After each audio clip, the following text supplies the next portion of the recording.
Well, to me, he's sort of Jekyll and Hyde.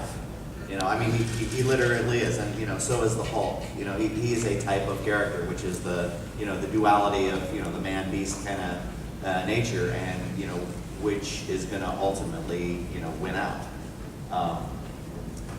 Boy, I can't say too much for a couple issues or so, but yeah, I mean, it's basically he's got this savage instinct that he's sort of like giving into, and I mean that's always been the case. It's been the case for all of these. It's the same for Bruce Banner.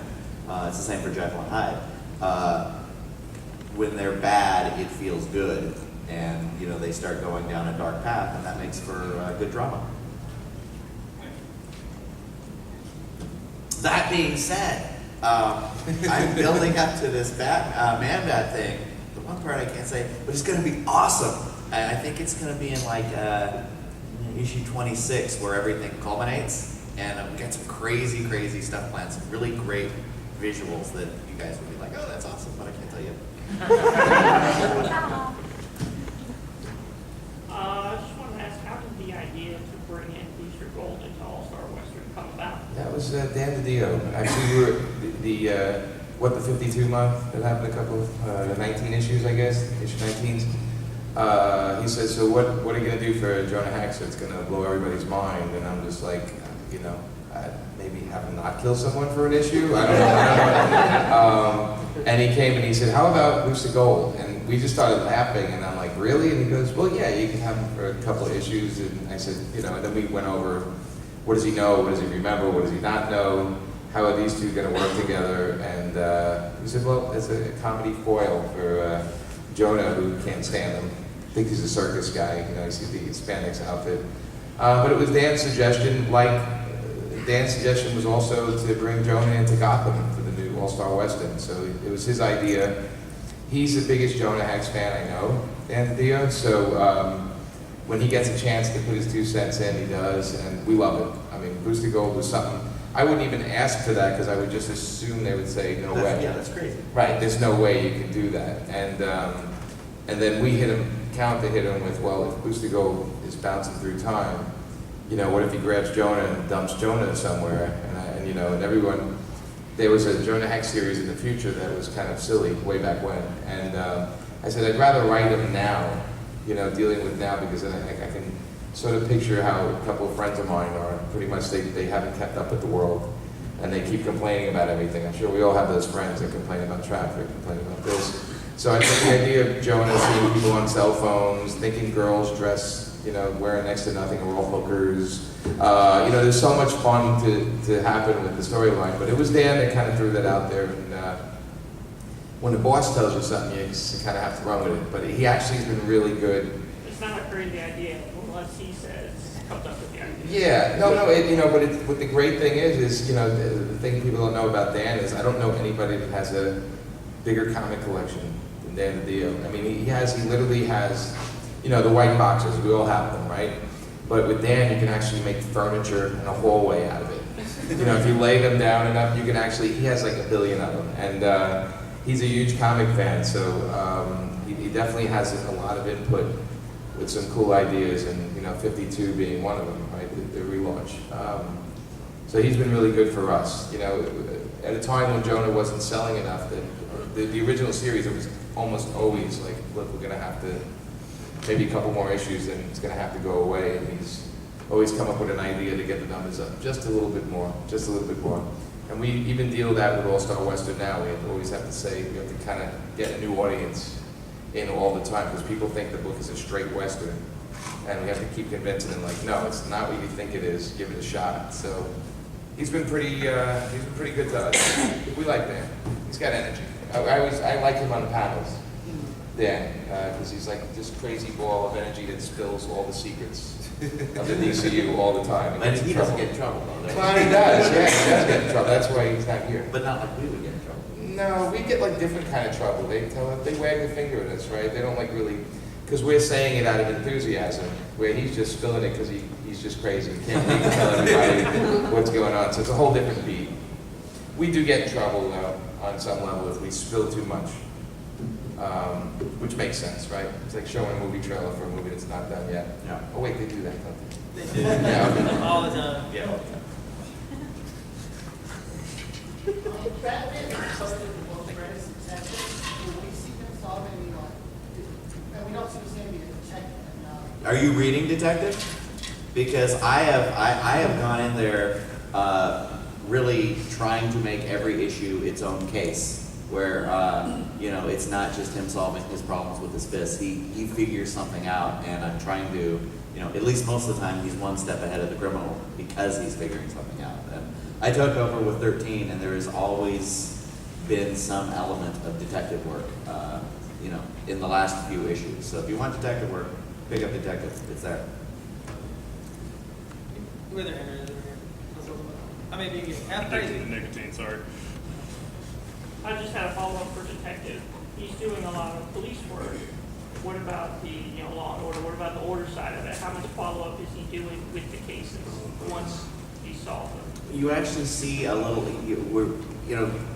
I think Detective is the one book where it's natural to have a lot of police presence, and there's more and more, and especially with the Wrath story coming up, because cops are getting killed, and cops don't necessarily like Batman. You know, Batman's a guy who is, you know, he's doing their job, but he's also arguably, you know, if Batman wasn't there, would these weirdos be, you know, Batman to them brings the weirdos out of the woodwork.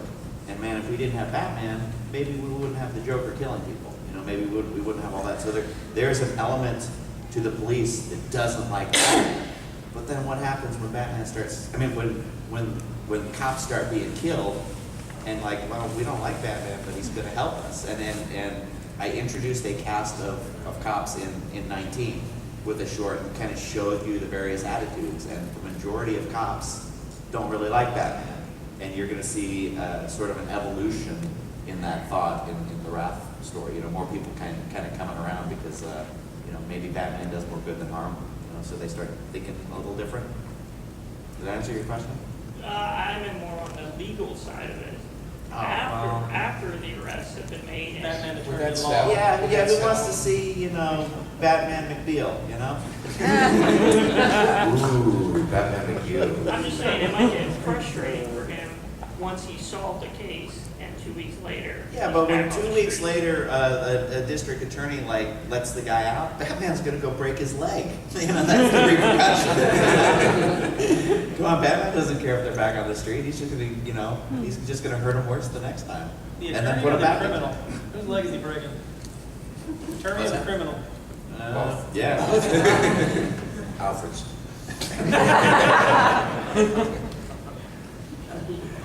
You behind you. Given that, can we see Gotham Central again? Can we get that book back? New 52?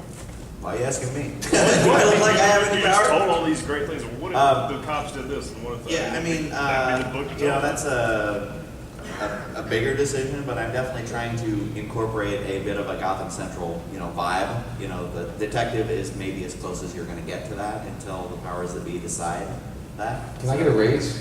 Can I get a raise? Sure. Oh, there you go. See, you can do something. Double your pay. Thank you. You get it? All right. How do you, Joe? I really wanted to ask you about, you pointed to me. Yes, you. I love the relationship you guys are building between Batman and Jim Gordon. And I was wondering if you could talk about that. Jim Gordon?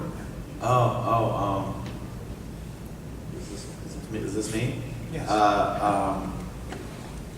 Well, you're gonna see more of that in zero year, I mean, obviously, oh man, I don't think I can tell you this, but I'm doing a story, the next issue I do is going to be very Gordon-centric, and you're gonna see, you know, a little of who he is and sort of like understand why he and Batman, you know, work well together Yeah, with occasional speed bumps. I am one of my favorite. I just love the way, from like, you know, first name basis, but there's sort of this tension between. Yeah. I thought it's been handled great. So, It's hard to be best friends with a guy wearing a mask. yeah. You know what I mean? So they're never going to be that tight. Yeah. It's always a separation there. And, you know, there's some conflict. I mean, the other cops don't like him. Batman is breaking the law, even as he's helping. You know, that you're James Gordon is literally, you know, there's a good cop, bad cop relationship, and he's, you know, the good cop who's kind of got to like straddle the line. He's like the intermediary between the police force and Batman, you know. And really, every time he's helping Batman, he's kind of breaking the law. Yeah, You yeah. know, it's- I mean, the whole nature of Batman, I mean, he's a vigilante, and the people he draws in to help him, you know, become vigilantes, you know, by proxy. You know, even Alfred. That's why he broke Alfred's leg. Going back to that, sorry. Riddler? What's it like picking up after, something that after Grant Morrison? Is it a little intimidating following him up? Well, I didn't pick him up. Well, I mean, not exactly, anything up exactly the we left off. I mean, you know, I was writing detective while Batman Inc. is going on, and while, you know, Batman is going on. Well, it's not Scott Snyder, and like, I'm just really flattered to be part of the Bat universe at such a, you know, renaissance. I mean, it is a great time to be a Batman fan across the board, and it's. I never expected to be writing Batman. I mean, everyone who's a writer wants to write Batman, but I never thought I would. And the fact that suddenly, you know, I'm writing a Batman title, it's at a time when Batman is awesome. It's a great feeling. I don't think that answered your question. Jimmy, I got a question for you actually about Batwing, since Luke Fox is taking over and all that. Even though he doesn't know who his son is and he's building all this tech for this new Batwing, I mean, how much are we going to see just of Lucius Fox himself? Is he going to be sort of a secondary character? No, it's his dad. So, yeah. He's around. He's around. I mean, in the new issue, dad gets kidnapped and son has to go after him as Batwing. So it's a really uncomfortable kind of thing. And we even have a scene in the issue where it's, you know, the bad guys kind of broke into the house and kidnapped the dad, and the mother's yelling at Luke because Luke wants to go after them. And the mother's going, "Where are you going? Like, the house is, where are you going?" And he goes, "I have to go. My dad's been." He's like, "What are you going to do?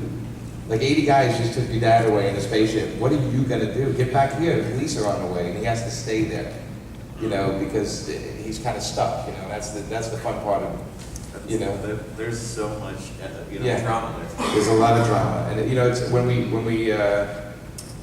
took over the book, you know, I love the classic, I gotta say, I love the classic Spider-Man stuff with Gwen and Mom and Grandma, you know, Aunt May and all this. I love all the family stuff. And what we're doing in this book is really going heavy into that.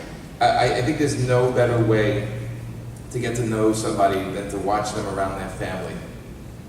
You know, it's sort of like anybody that's dated somebody and you know them only that way, and then when you go see the in-laws, and then all of a sudden you're watching your husband or your wife or your girlfriend or your boyfriend, and they're acting completely different around their mother and father, and that's when you really get to see sides of a character you haven't seen. So we're kind of doing some of that a little bit. And, you know, Lucius looks at his son as a disappointment, because instead of pursuing what he wanted to, you know, go more college and university, he took some money. He said, "I'm going to go travel the world." And, you know, so Lucius looks at his son as this, like, a little bit of a disappointment, but if you really knew that Luke was Batwing, it would be a whole different animal, you know. And so we kind of play with that they're almost talking to each other at some point, and Lucius has no idea that that's his own son in the bat suit. So we're really playing with that crazy setup. It's really classic comic book. It's classic comics. It is. It's the stuff I grew up with. I gotta say, on Marvel comics, because it's very much a Marvel thing, with the secret identity, and this one doesn't know, and then he's got Gwen, and he's got Mary Jane, and we do have our Gwen and Mary Jane kind of, because he's a young guy in his 20s, he shouldn't really... With money. With money, and he shouldn't really be set, you shouldn't buy the first car in the lot. You know what I'm saying? You just don't walk in a lot and buy the first car. I think you have to kind of go in there, put the keys in a couple of things and see how it rides, you know? Please tell me that's the title of an upcoming issue. Yeah, yes it is, but yes, keys for a different ride. So he's, you know, we're writing the character as a guy in his 20s. We're not going to write him like a 40-year-old or a 50-year-old guy that's settled in or something. And it's one of the few bad characters that we can have be a little bit, you know, when he's trying out his powers on his suit, he's trying them out for the first time, and he's like, whoa, look what that's doing.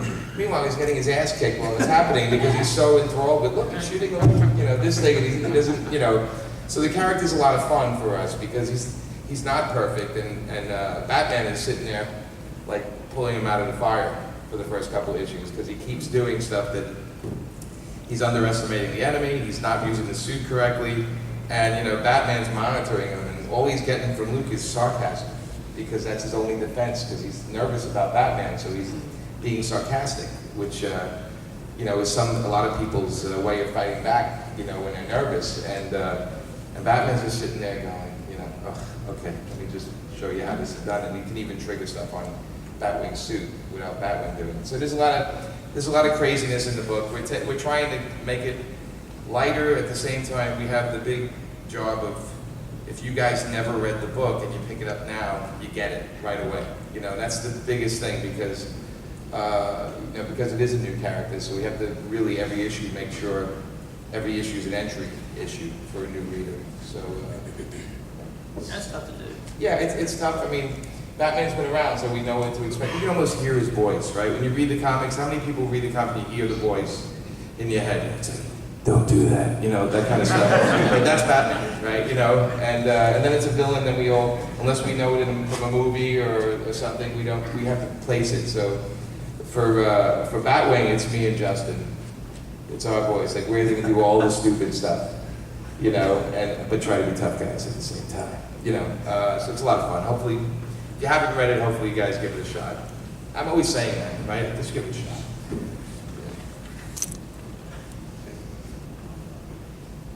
With Jonah Head's draft in modern day Gotham, is this the perfect time to introduce classic 1960s villain Shane? Yeah, but a lot of guys here weren't around in the '60s, So I like the idea of it. There's opportunities to do a lot of things, but whenever you introduce new characters, other heroes, you got to remember there's a chance you might water down your main character. It's great if it's called a team book, but if you're writing a title that's like one character and you introduce a secondary one, as long as they play against each other, it's okay. But then if you start introducing characters that are more important than yours, and which used to happen for me in Superman, because some writers didn't, way back when some writers used to make everyone else more interesting than Superman for me in the book, so I'm always careful about doing that. I mean, we had a character, Tallulah Black, in All-Star Western, and I would get notes like, this is almost a better Tallulah Black book than it is a Jonah Hex book, and I'd be like, okay, I guess I'm losing the grasp. So I always try to be careful about putting too many characters in. Yeah. I mean, it would be a tough connection, trying to keep it a little more linear as far as where he would be going. And he heads west. He does head west. Once he gets in modern day and in Gotham, he's like, I got to get the hell out of here. I don't like the city. He doesn't never like the city, but New Gotham is really smelly to him. Not horse poop smelly, but like car and exhaust and pollution smelly. So. Horse poop smelly, that's the new word for today. Horse poop smelly. All right, go ahead. I'm sure they have a air freshener for that. There you go. That's true. This is for James. I was just wondering what your initial reaction was, or any excitement or ideas immediately popped in your head when they announced that you'd be doing Red Hood. Oh wow. I mean, You knew about it before the announcement. You punched the cop, right? You were Just so like excited when you they punched the told cop. you, like, Yeah. by the way, we're giving this to you, where you're like, oh my god, I have so many ideas, or something. yeah. I mean, this is like I've talked about it a few times before. How this is a book with those three characters. You can tell any kind of story. You can go weird sci-fi. You can go cosmic like adventures. You can go weird like kung fu magic, and you can also go like straight grim and gritty like realism. And it makes sense to do any of those stories with these three characters just because they're best friends and they each access a different kind of genre. So that's like, it was almost like sitting down and thinking, okay, what am I gonna do with this character? How can I play into the potentials of that each of them have and really develop them and take them to the next level. And they're also in such a formative state. They're they're all kind of screw ups in a way, and they're trying to figure out what their future is going to be. So I get to sort of usher them a few steps down the road. And you know, so when they came to me and asked me about it, I definitely had a big crazy thing and that idea. And you know, some of the we'll see when I get to do that that specific story that I originally came in for, because we've been talking about that because the way everything got set up, they had a different launch point for me. But yeah, I love these characters. I love all the young characters of the DC universe. They're honestly they're the ones I like. I like them more than the big icons. It's the secondary figures that I've always found the most interesting. So yeah, it's I definitely had that moment. The ideas rushing in. Awesome.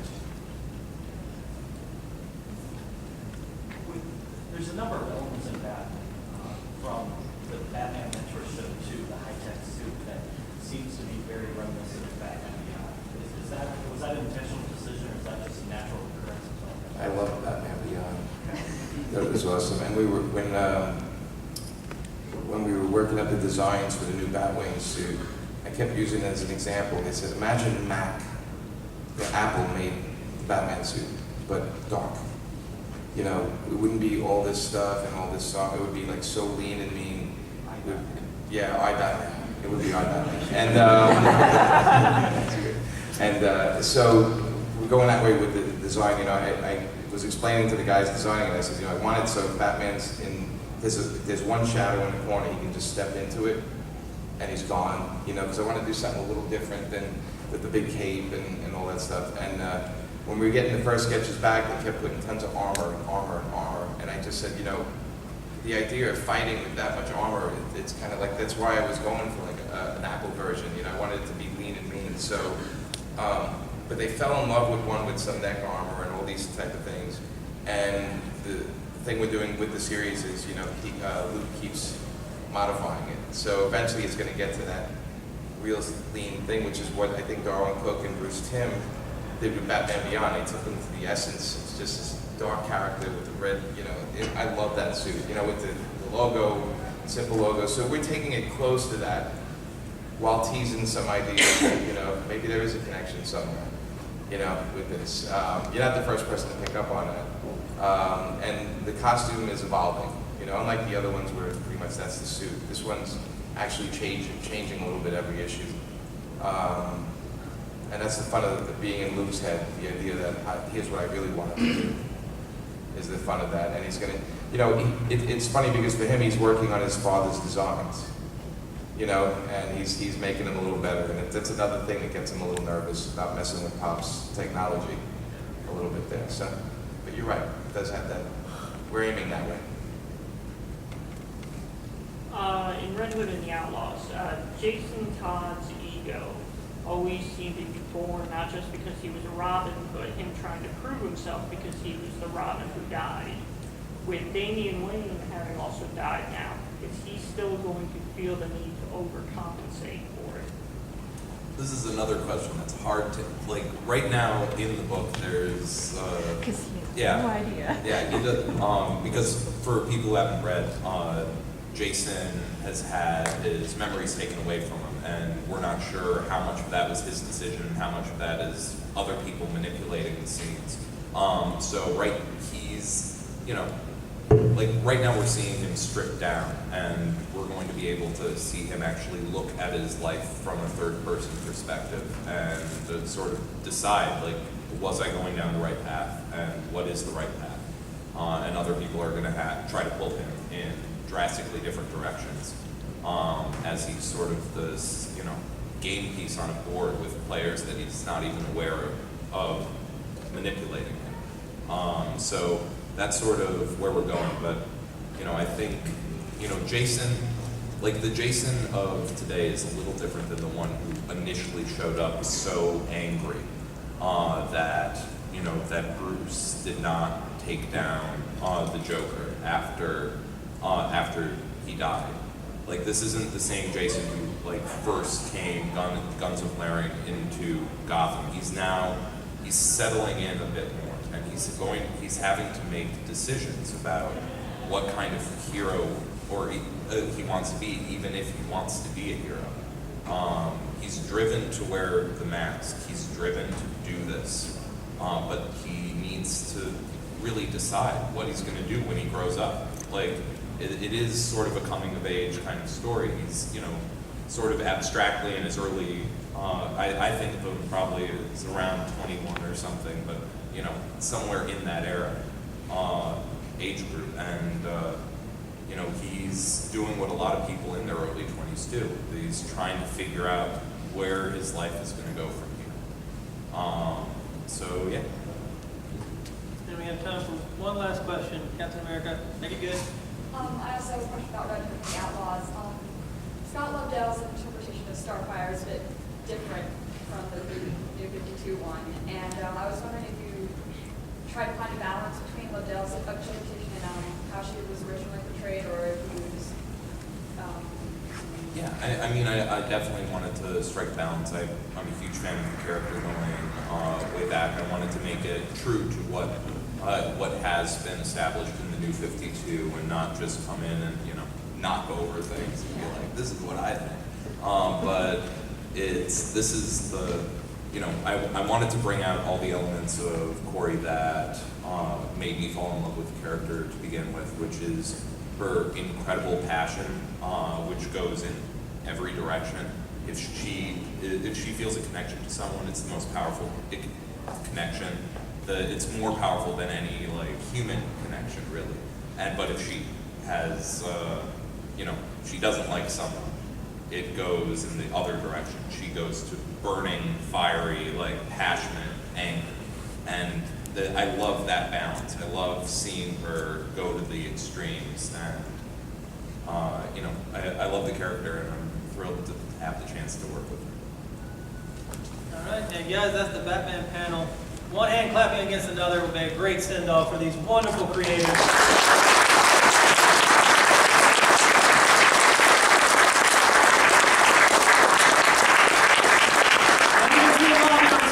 Asking more questions that you didn't get to ask. Thanks for coming. Thank you. Thank you. Thanks, guys.